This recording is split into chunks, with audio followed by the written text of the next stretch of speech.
सोने के कटोरिया में दूध भात गोदिया कन्हैया पूत है। सोने के कटोरिया में दूध भात गोदिया कन्हैया पूत है। यशोदा घूमी घूमी कान्हा के खियावेली चंदा के बोलावेली हो। यशोदा घूमी घूमी कान्हा के खियावेली चंदा के बोलावेली हो। अरे आवा चंदा मामा परे आवा नदिया किनारे आवा हो। अरे आवा चंदा मामा परे आवा नदिया किनारे आवा हो।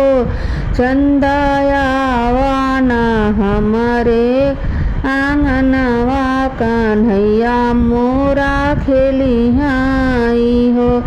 चंदा आवा न हमारे आंगनवा कन्हैया हमरे खेलिहाई हो। चंदा आवा न हमरे आंगनवा कन्हैया हमरे खेलिहाई हो।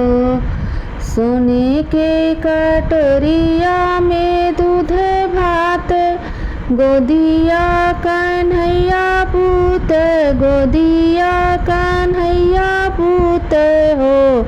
यशोदा घूमी घूमी कान्हा के खियावेली चंदा के बोलावेली हो।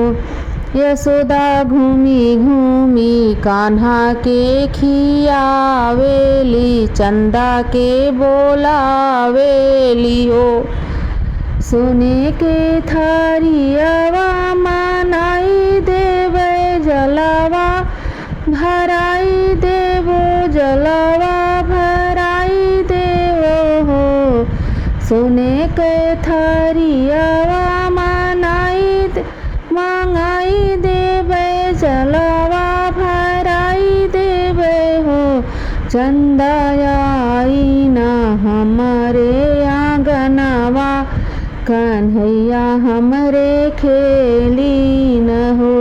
चंदा आई न हमरे आंगनवा कन्हैया हमरे खेली न हो।